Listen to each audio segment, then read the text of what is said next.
noches, aquí comenzamos una nueva edición de Sin Fronteras en la pantalla de TV Ciudad, como todos los lunes, para seguir profundizando en lo que pasa en el mundo. Maite Sarasola. Alejandro, ¿cómo le va? Muy bien, y una de las cosas que pasa en el mundo es el éxito que está teniendo la ultraderecha en Europa a través de resultados electorales exitosos y una expansión muy rápida que ha llamado poderosamente la atención. Hoy vamos a tratar de repasar las características justamente y de ese sistema de alianzas que incluso pueden llegar hasta nuestra región. Y si venimos hacia nuestro continente, el principal referente de estas expresiones, Donald Trump, sufrió un atentado hace poquitos días, así que vamos a estar hablando sobre cómo esto puede impactar la carrera electoral en Estados Unidos y también cómo puede impactar una posible victoria de Trump en las nuevas derechas del mundo.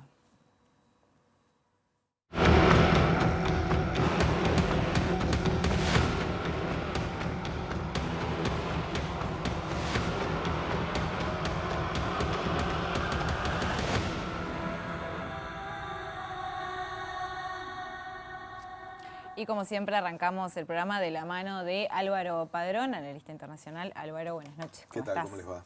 Muy bien, en el programa pasado hablábamos un poco, ¿no?, sobre las nuevas derechas, hablábamos sobre el caso de Reino Unido, también el de Francia, hiciste un primer análisis, pero quiero arrancar por esto último que decíamos que fue el atentado contra Trump, ¿no? ¿Cómo ves esto que pasó y que también qué primeras reflexiones podés hacer al respecto, teniendo en cuenta la magnitud, no solo el impacto que va a tener claramente en la campaña, sino también la magnitud de que se lleve adelante un atentado de este tipo contra un candidato a la presidencia?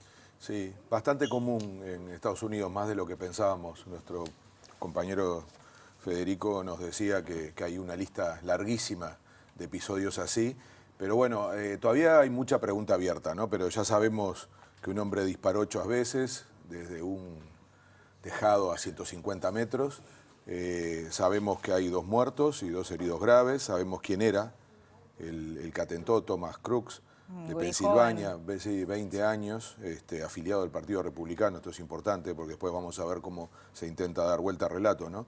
Lo que no sabemos por qué lo hizo, y probablemente no lo vamos a saber nunca, parece haber sido el caso de un lobo solitario, ¿no? Como está pasando con bastante frecuencia. Había grabado algún video incluso, sí, ¿no? Sí, pero yo creo que lo que sí sabemos es que esto va a tener un impacto.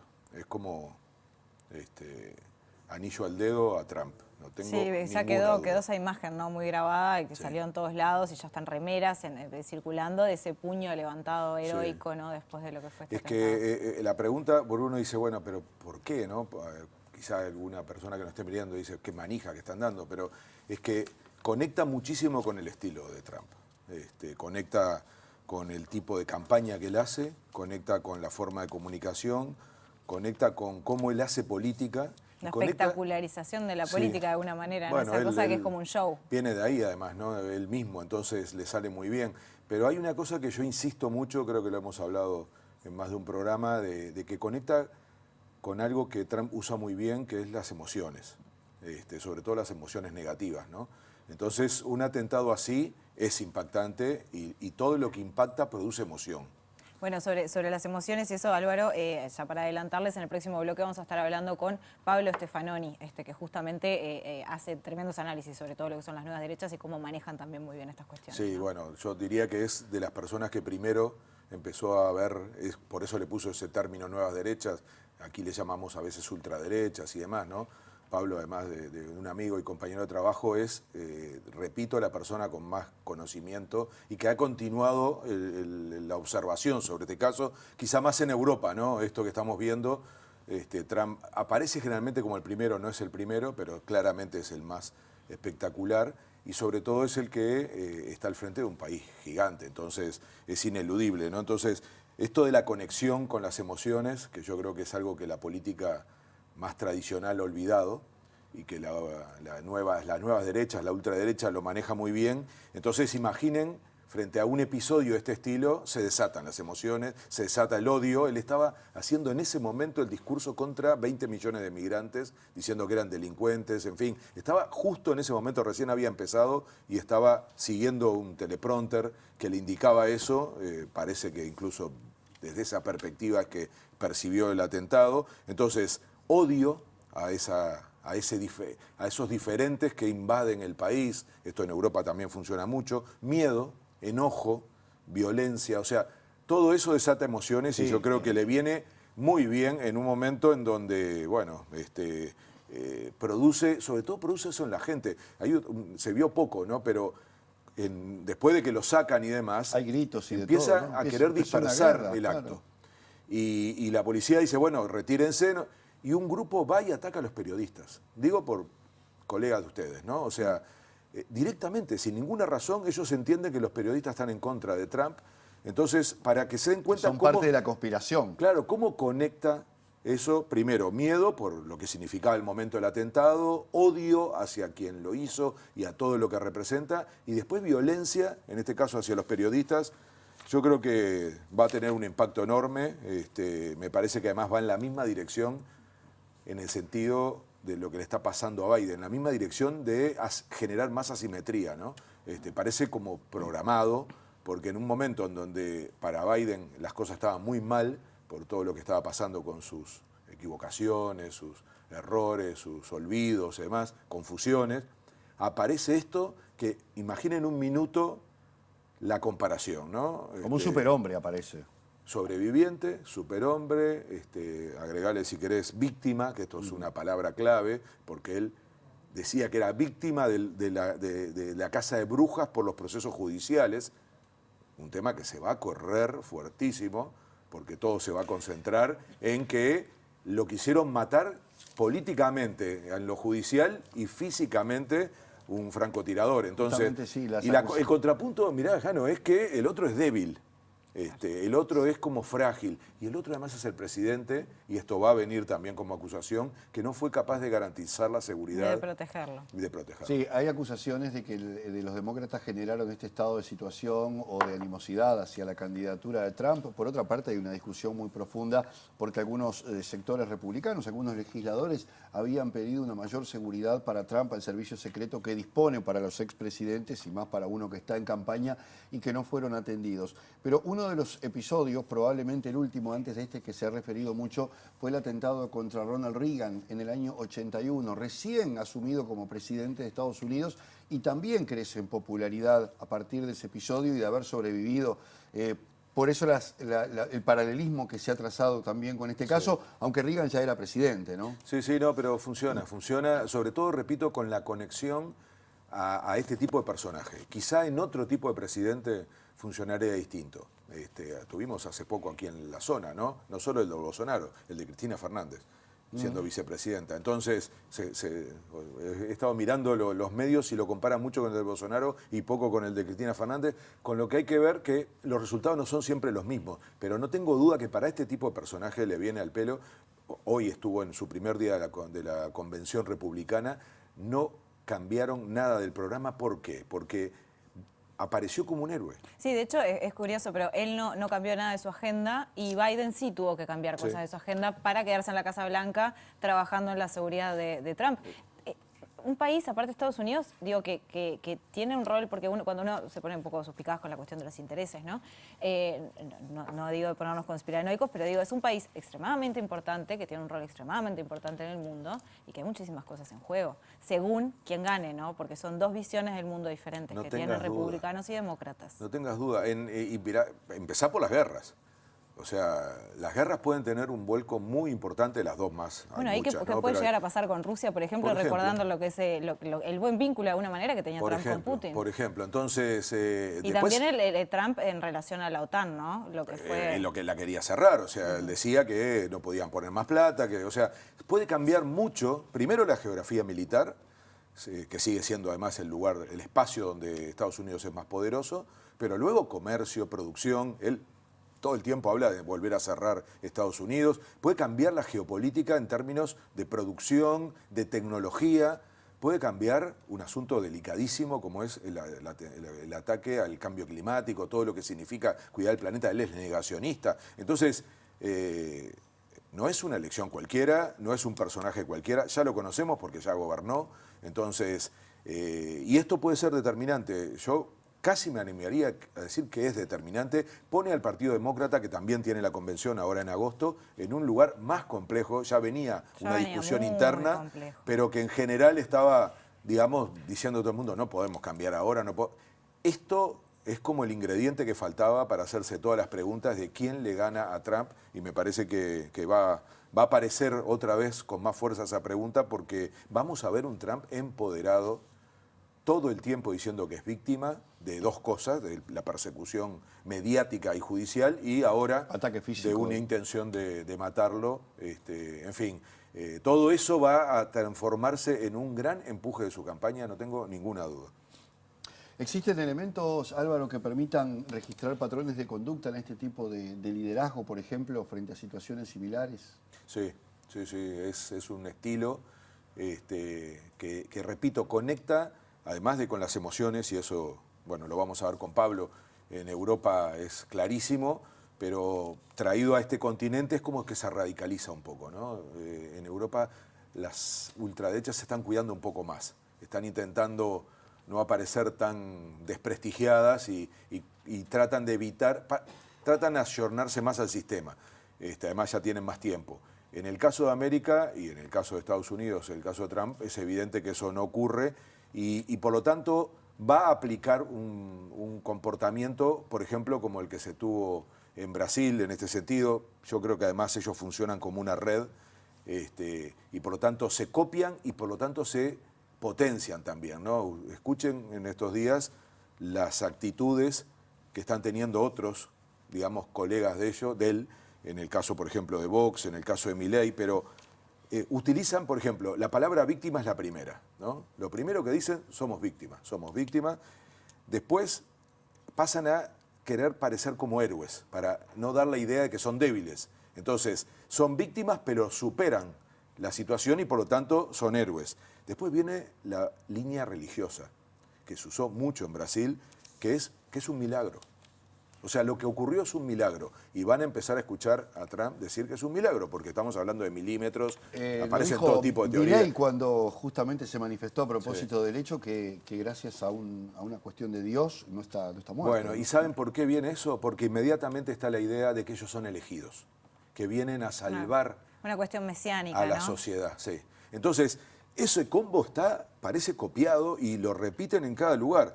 Después viene otra técnica que es sembrar sospechas, que es la idea de acusar al otro, sobre todo si hay una campaña electoral, de que tuvo algo que ver. Y dejan, a través de fake news y de otros mecanismos, un montón de dudas, aunque no puedan ser probadas. Eso ya ocurrió con Bolsonaro. Ahora se corrió la voz de que hubiera sido una especie de operación de la izquierda internacional. Bueno, lo vamos a hablar con Stefanoni más adelante, pero él siempre habla de cómo estas nuevas derechas intentan demonizar a la izquierda, ¿no? Esto les viene en ese También lo dijo Milei, eso. Como anillo al dedo. Miren Milei, no sorprende la desesperación de la izquierda internacional que hoy ve cómo su ideología nefasta expira y está dispuesta a desestabilizar la democracia y promover la violencia para atornillarse al poder. Esto dijo Milei en relación al atentado de una persona que está comprobada que era del Partido Republicano. O sea, el nivel de audacia y de... Blanco caucásico, además. Claro, entonces es como... pero ya está. Y Vox dijo algo parecido, ataque de izquierda desordenada. Nunca había escuchado una cosa así, que quise decir. Y llegó a decir que Sánchez está triste porque no lo mataron. O sea, textual. Entonces, claro, uno dice, se va a comprobar que nada de eso tiene que ver, pero ya quedó. Entonces es parte, repito, y es la pregunta que me hacía Jano, hay un modus operandi, hay un patrón de conducta y hay un gran aprovechamiento de este tipo de situaciones y, repito, funcionan como una red, tanto para copiarse, para contagiarse los métodos, como para reaccionar, como estamos mirando aquí, y falta mucho, van a ver cómo se van a agrupar en torno a este héroe, a este nuevo, digamos, encargado de un milagro, que es haberse salvado de un atentado y poder entonces volver a disputar una elección, y muchos van a decir, bueno, ahora sí, vamos a apoyarlo porque va a ser el ganador. ¿Y qué más sabemos de las recetas que se usaron en nuestra región, por ejemplo, en lo que fue el atentado contra Bolsonaro, por ejemplo? Para poner... Y bueno... Porque justo se ven, hay como paralelismos muy curiosos, ¿no? Sí, ya cuando llegamos a Brasil vemos elementos casi ridículos, ¿no? O sea, todo lo que pasó en torno a Bolsonaro fue increíble. El atentado fue en el de septiembre del 2018. Lo manejó de vuelta usando mucho más que en cualquier otro lugar este tema de lo religioso. También Brasil es un país que tiene una particularidad muy especial en lo que refiere a la religión y a bueno, los evangélicos, ¿no? También el poder que tienen mismo la política. Frase de Bolsonaro: Dios me protegió para salvar a Brasil de todas las plagas.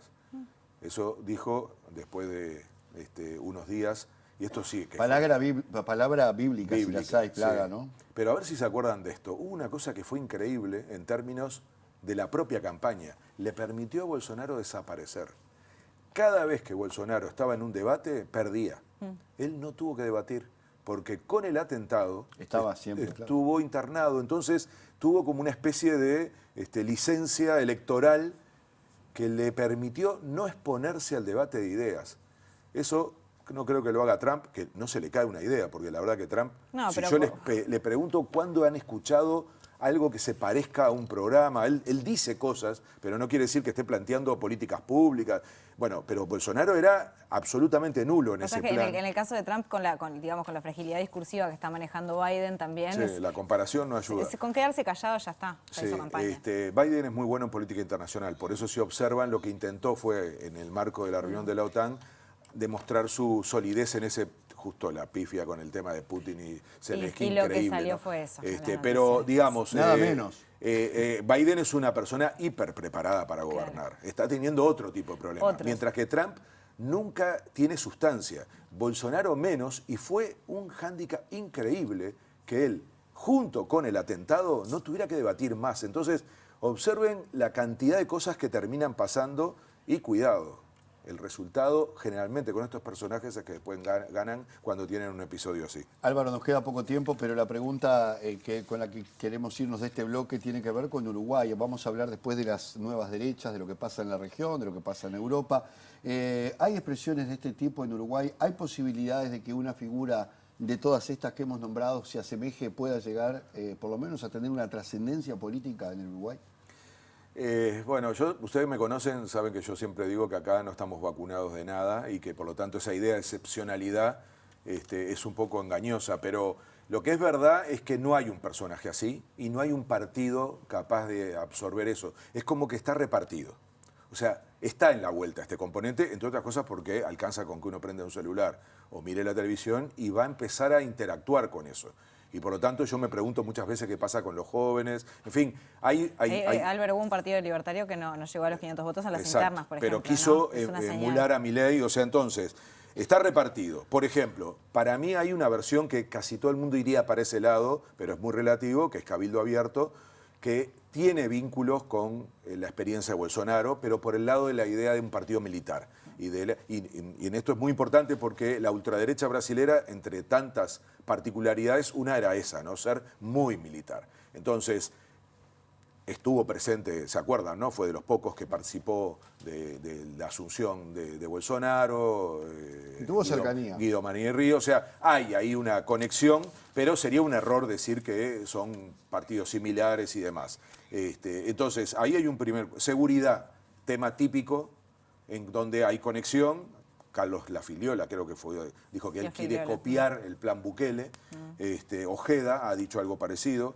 Y Milei sí, Milei ya es más complicado para algunos. Claramente el gobierno ha tomado distancia, le cuesta mucho aparecer con esa figura, pero aparecieron, ¿no?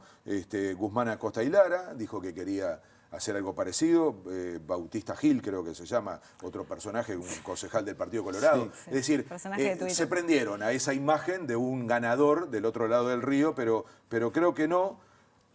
Puede haber algo más parecido, y Trump lo es, un millonario, ¿no? Entonces Sartori intentó algo así, usó las redes, poner plata para hacer política. No sé, a mí lo que me preocupa en Uruguay no es tanto eso, sino que los partidos tradicionales, sobre todo de centro derecha, se están corriendo mucho a la derecha y dejando los sectores más de centro que tenían. Esto que acaba de pasar en la fórmula quizás sea un antídoto para eso, no lo sabemos, pero no veo un personaje de ese estilo en Uruguay ni un partido, pero es verdad que el discurso político se ha ido corriendo un poco a la derecha y eso nos debería preocupar. Álvaro Padrón, muchísimas gracias como siempre. Y quédense porque en el próximo bloque vamos a estar recibiendo a Pablo Stefanoni. Ya venimos.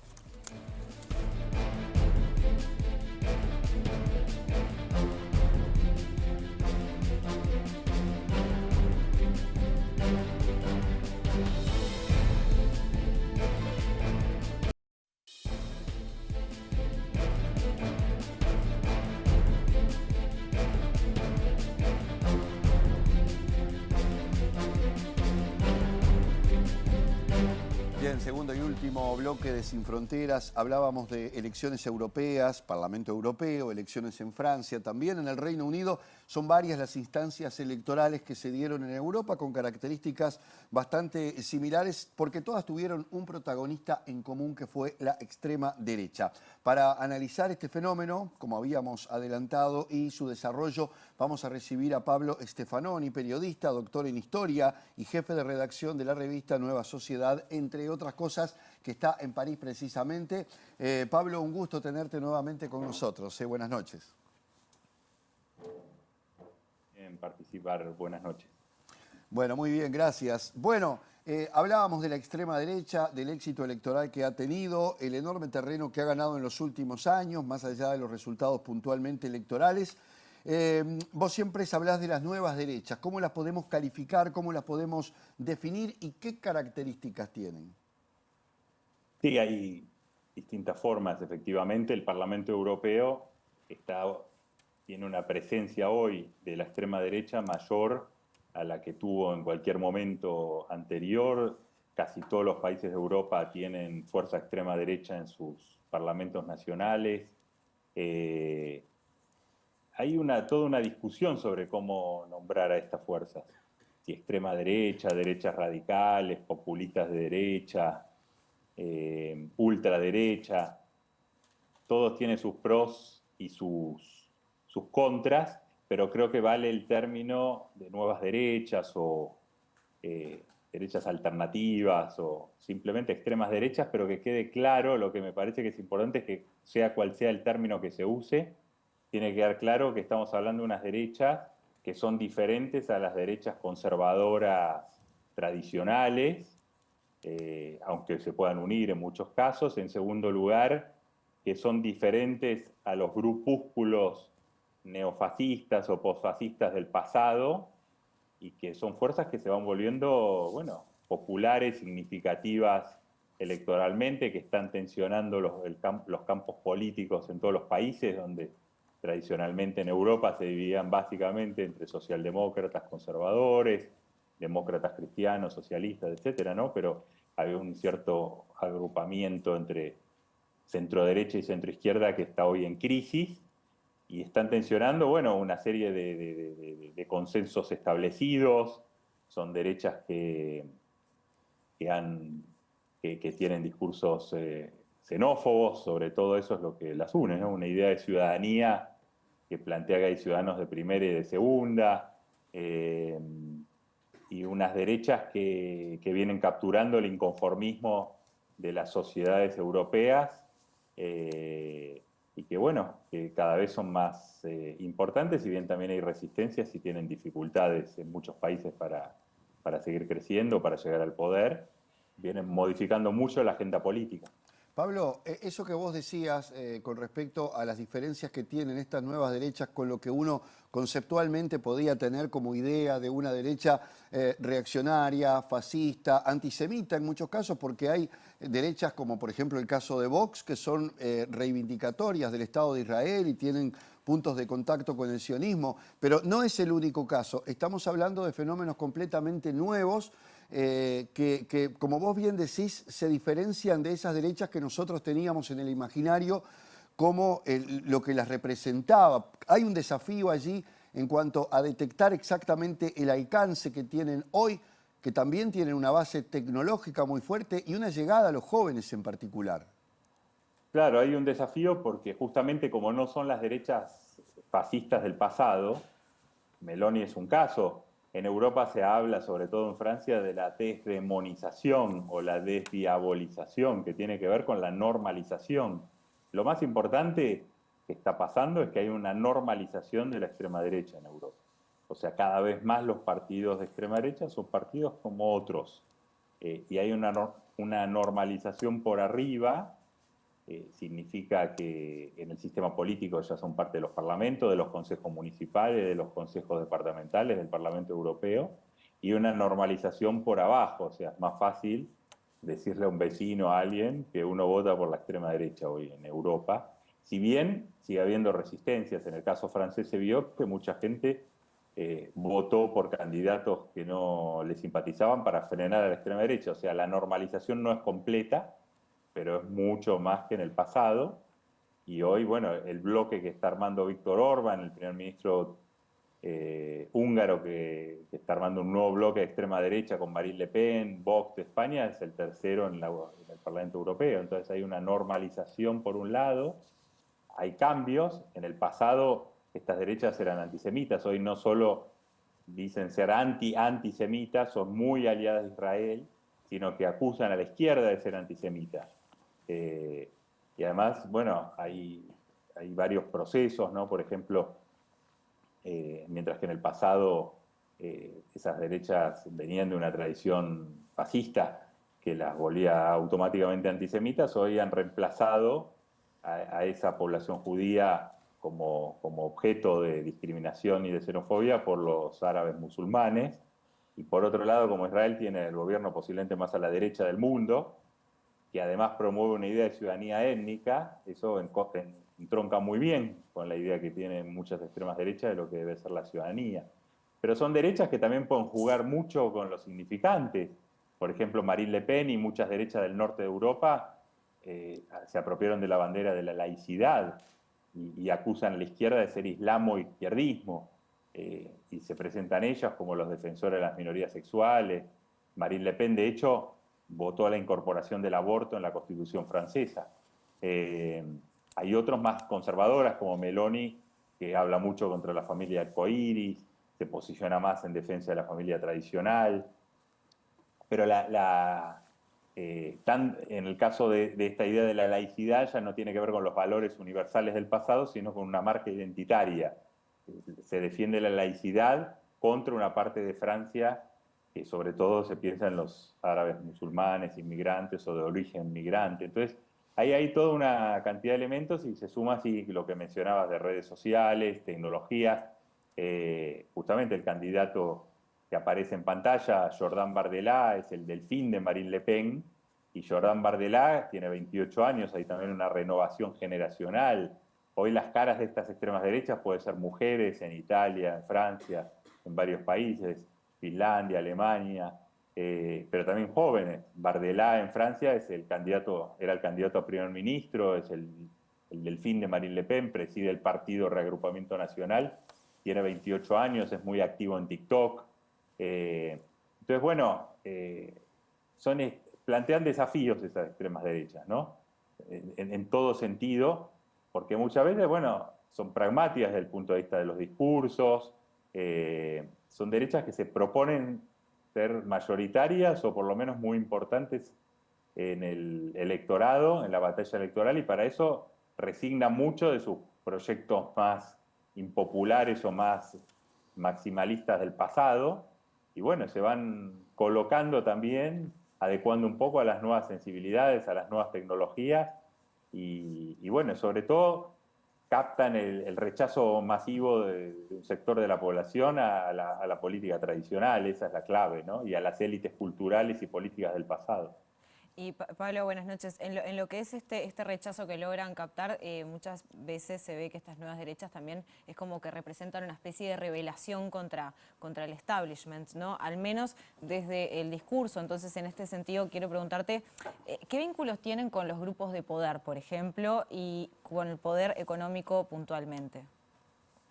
Bueno, son derechas que se van acercando, en la medida que se van acercando al poder, sus vínculos son mayores, ¿no? En el caso francés hay muchos grandes medios, Bolloré, etcétera, que le dan mucho espacio a la extrema derecha en las cadenas de noticias de 24 horas, etcétera, y eso llega a muchos lugares, no solo son las redes sociales, ¿no? Son también la televisión tradicional, los grandes medios. La desdiabolización también implica un acercamiento a un sector del empresariado que en el pasado apostaba por fuerzas conservadoras tradicionales, ¿no? Ahí la que más se acercó es Meloni.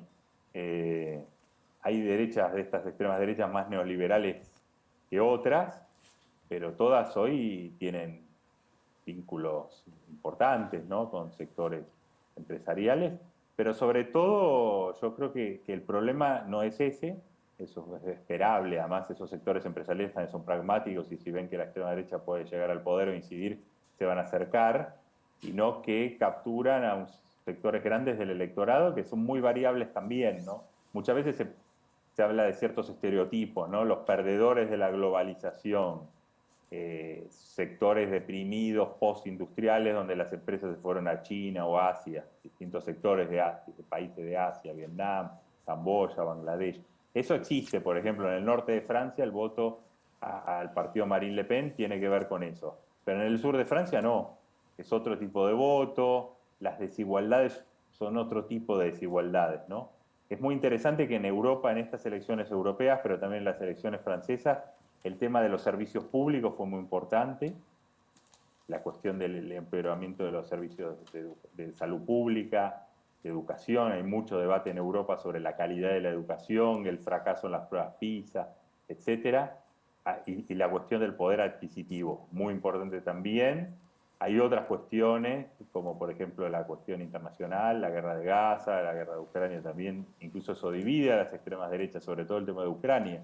Por una parte de la extrema derecha es muy cercana a Putin, otra es más pro-OTAN.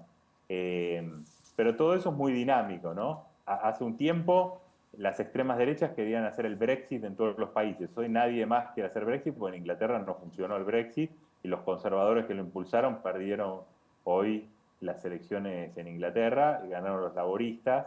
Y eso marca dos cosas que quiero resaltar, que es que primero esas extremas derechas no tienen posiciones invariables, ¿no? Se van adecuando y hoy, mientras que antes querían salir de la Unión Europea, hoy quieren ocupar las instituciones europeas, ser más influyentes en el Parlamento Europeo y se arman nuevos bloques, como el que decía antes.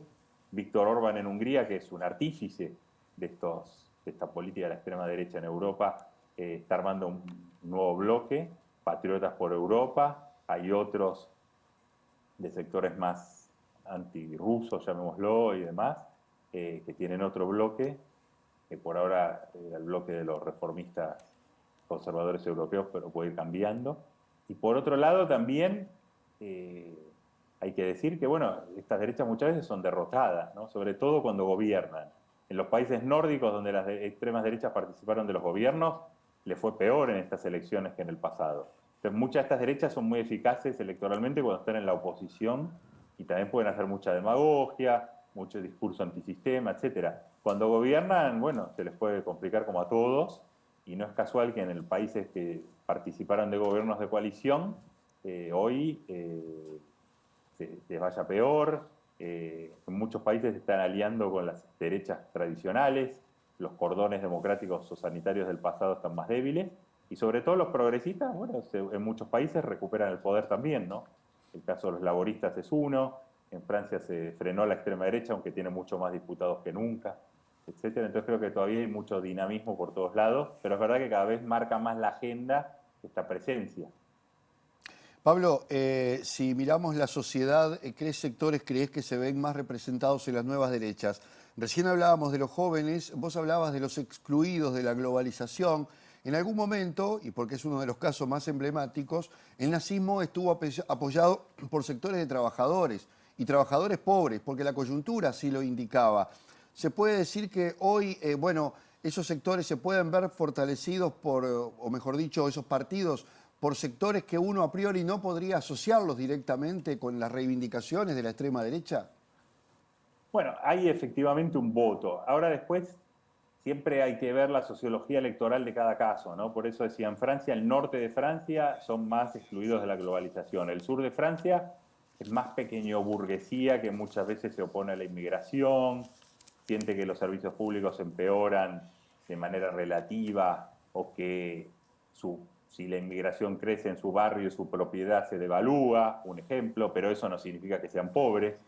Es otro tipo de voto. En España, el voto por Vox, por ejemplo, tuvo que ver mucho con un rechazo en el sur de España, por ejemplo, en Andalucía, en Madrid, en el centro de España, al independentismo catalán. Entonces, hay muchas razones que explican el voto. Hay razones socioeconómicas, sin duda, y por eso el poder adquisitivo, servicios públicos que empeoran. En algunos lugares hay temas de inseguridad, como Suecia. hay bandas donde muchas veces participan inmigrantes y eso permanentemente fogonea un discurso de la extrema derecha. La inmigración plantea todo tipo de discusiones, hay sectores de la población que sienten que Francia ya no es lo que era, ya no sienten que es su país, etcétera, y eso es un discurso de la extrema derecha. Hay efectivamente xenofobia también en ese voto.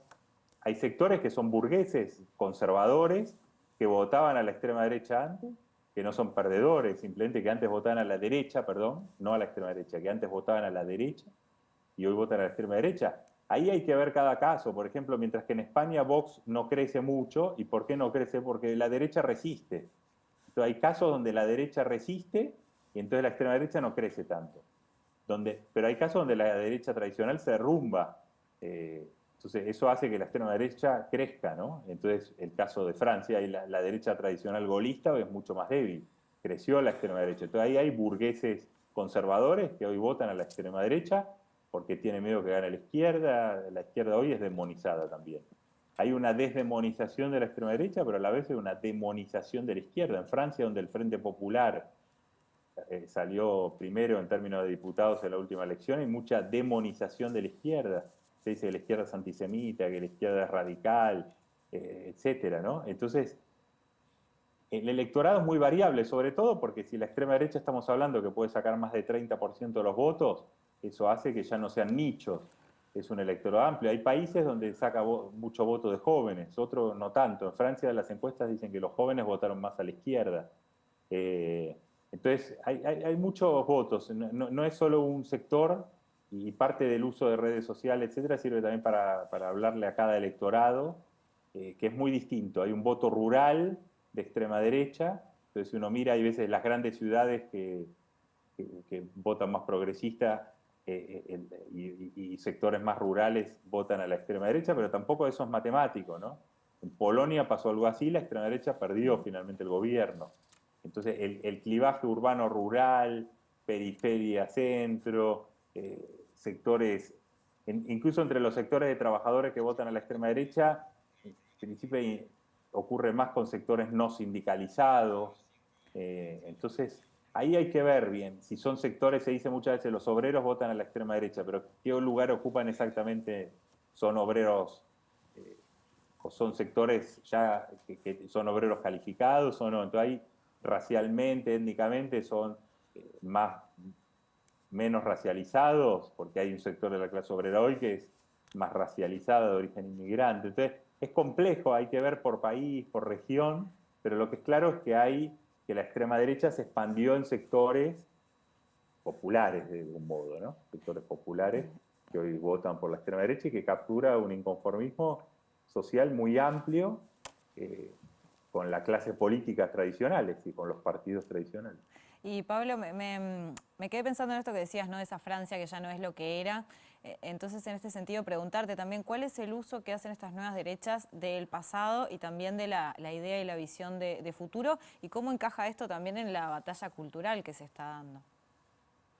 Sí, claramente activa muchas imágenes. Vox en España activa toda una idea, ¿no? De una España, de una especie de cuna de oro, etcétera, ¿no? Donde el pasado siempre fue mejor, aunque España no tanto, está bajo la dictadura franquista, ¿no? Entonces la idea del pasado mejor, ¿cuándo fue exactamente, no?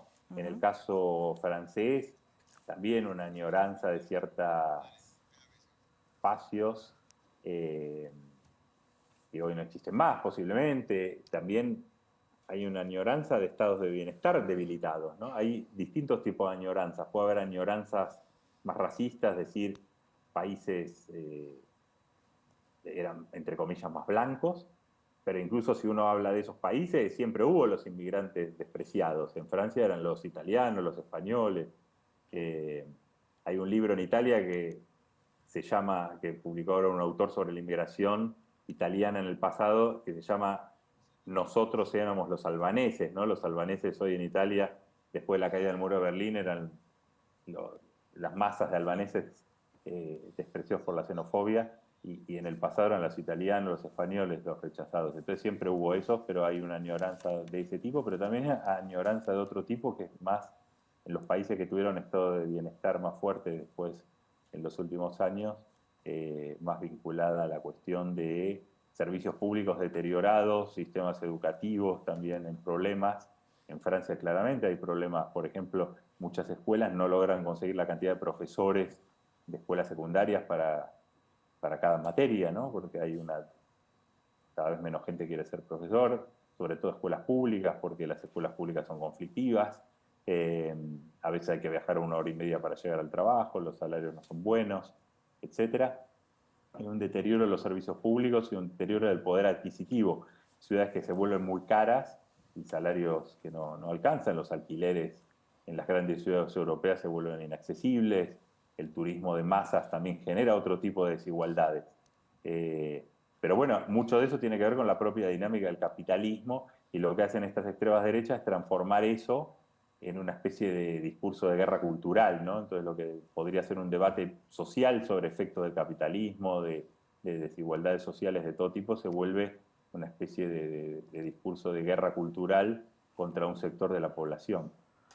Sí, es muy interesante y se podría seguir profundizando, Pablo, pero se nos va el tiempo y quisiera detenerme en el fenómeno de Francia. Después de la primera vuelta de las elecciones legislativas, se auguraba un triunfo de la ultraderecha, incluso hasta con mayorías. Sin embargo, queda en un tercer lugar porque vuelve a funcionar esa especie de cordón sanitario que en otras elecciones ya se había puesto en práctica. Sin embargo, hay un detalle que no es menor, y es que la ultraderecha creció incluso más. Es decir, que a pesar de haber sido puntualmente derrotada en esa elección, ha crecido sustancialmente. Claro, el sistema francés de circunscripciones permite, como hay segunda vuelta, lo cual no ocurre en Inglaterra, en cada circunscripción permite que en la segunda vuelta se unan todos contra la extrema derecha. En el pasado eso ocurría muchísimo, y hasta 2022, hasta 2019 más o menos, el Frente Nacional, ahora llamado Reagrupamiento Nacional, era casi insignificante en el Parlamento francés. Ahora pasó a tener más de 100 diputados, etcétera, y se volvió una fuerza muy importante. Y efectivamente, el Frente Nacional, el Rassemblement Nacional, el Reagrupamiento Nacional de Marine Le Pen esperaba ser la primera minoría, lograr ganar estas elecciones. No lo logró, pero sí es el partido más votado en términos individuales y viene creciendo de manera muy, muy, muy significativa en la política francesa. De todas maneras, una derrota importante porque ellos, siempre la política es una cuestión de expectativas, ¿no? Entonces esperaban ganar estas elecciones. Ganaron en términos de votos, pero como partido individual, pero no pudieron, quedaron terceros en términos de cantidad de diputados. La izquierda se unió, el Frente Popular cumplió un papel muy importante en el freno a la extrema derecha, pero bueno, el Frente Popular es una suma de fuerzas, no es un partido solo. Y ahora están en grandes problemas para elegir un candidato a primer ministro que pueda disputar con Macron y tratar de imponerse, ¿no? En el Parlamento. Entonces una izquierda, el Frente Popular tiene izquierdas de distintas tradiciones, socialdemócratas hasta izquierda radical, ecologistas, comunistas, etc. Pero fue efectivo esto. Fue efectivo, pero el costo es que la izquierda tuvo que votar por candidatos de Macron en muchos lugares. Bueno, y eso tiene un costo ideológico también, ¿no? Pero fue importante porque la izquierda mostró que uniéndose y teniendo un discurso de ruptura, de futuro, etcétera, podía, sobre todo con mucho anclaje en lo social, pudo hacer una buena elección. Mantener esta unidad no es fácil y se está viendo ya en este momento con una fuerte discusión sobre qué candidato postular para primer ministro desde el bloque de la izquierda, que va a ser un candidato además muy resistido, no solo por la extrema derecha, sino también por el propio macronismo. Pablo, mencionaste varias veces a Orbán, ¿no? A Víctor Orbán, el primer ministro húngaro. Hablaste sobre este bloque, ¿no? Que están haciendo en España con Vox, en Francia con Le Pen. Pero quería preguntarte, porque también lo mencionaste, pero me interesa meternos más de lleno en el tema, en Putin, en el acercamiento a Putin. De hecho, Orbán, después de asumir la presidencia rotativa del Consejo de la Unión Europea, visitó a Putin y eso generó un revuelo justamente por la posición que tiene la UE en torno al conflicto Ucrania-Rusia. ¿Cómo es este acercamiento y cómo es esta unión también que se da de estas nuevas derechas a nivel internacional? Sí, Putin es un elemento que fue muy importante porque debilitó mucho la complicó la vida, la invasión a Ucrania a las extremas derechas. Marine Le Pen era bastante cercana a Putin, y varios AfD en Alemania, todos tuvieron que salir a diferenciarse porque la invasión a Ucrania fue muy impopular entre la opinión pública europea. Víctor Orbán efectivamente es más prorruso, eso de hecho generó tensiones con las derechas polacas, la extrema derecha polaca que es más crítica de Moscú, y ahora Orbán efectivamente está haciendo estas visitas como parte de su presidencia rotativa del Consejo Europeo y genera mucha tensión. También está diciendo May que Europa Great Again, consignas trampistas. O sea, Orbán es un problema para la Unión Europea porque tensiona desde adentro, no plantea que Hungría se salga, porque además Hungría se beneficia de muchos fondos europeos, pero sí tensiona desde adentro con este proyecto iliberal, ¿no? De democracias iliberales que erosionan el Estado de Derecho, etcétera, y plantean, una política muy xenófoba respecto de la inmigración, y ahora armó este bloque, Patriotas por Europa, que sumó a Marine Le Pen previsiblemente, pero sumó a Vox en España, que eso sí fue sorpresivo, porque Vox está más aliado a Meloni, que es más europeísta, más atlantista, ¿no? Y entonces eso muestra, bueno, que Orbán tiene un peso importante, ha comprado medios en Europa, es un soft power importante de la extrema derecha en la Unión Europea. Y Pablo, para terminar, no queremos dejar afuera lo que está pasando en Estados Unidos, ¿no? En este contexto no solo de campaña, sino también lo que fue el atentado contra Donald Trump. Te escuchaba cuando decías al principio, ¿no? Que estas derechas muchas veces o se les dificulta gobernar o después directamente no son reelectos, pero bueno, Trump no fue reelecto y ahora volvió después de lo que fue su mandato, que recordemos terminó con aquella toma del Capitolio, todo bastante complejo, pero ¿cómo estás viendo hoy el escenario político en Estados Unidos y cómo estás viendo también a la figura de Trump para lo que son estas elecciones que se vienen? Lo de Trump, sí, efectivamente, bueno, esto le dio toda una plataforma impresionante, ¿no? La foto de él con el puño en alto ya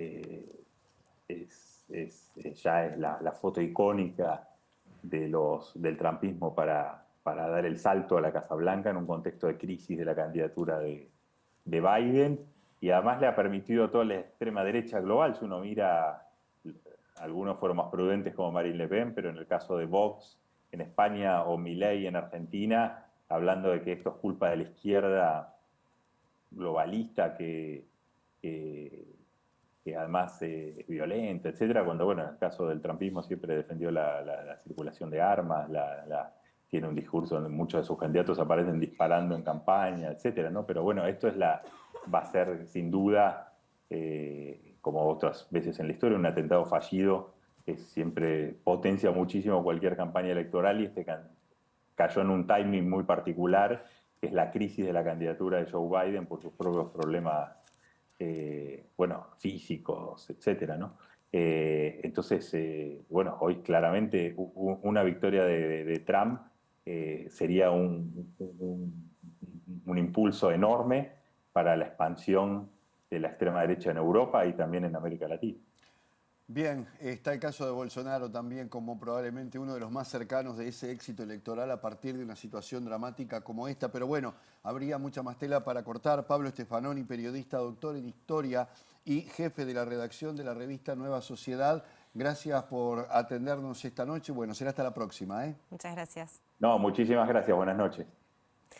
Hasta luego, Pablo. Bueno, y muchísimas gracias a ustedes por acompañarnos. Se nos va otro Sin Fronteras. Nos volvemos a encontrar el próximo lunes aquí por la pantalla de TV Ciudad. Que descansen. Chau, chau.